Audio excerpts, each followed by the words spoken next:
Assalamu alaikum. Hello everyone. Welcome back to my channel.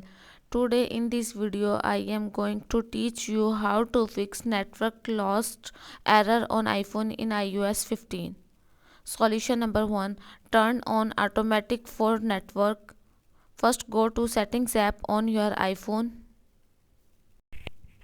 Next click on mobile data or cellular data.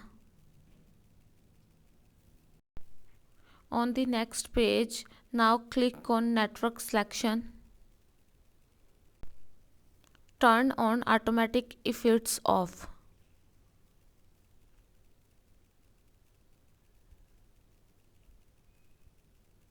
Solution number 2. Turn on airplane mode and turn it off. First open control center and turn on airplane mode. Then wait for few seconds and it back off. Thanks for watching this video.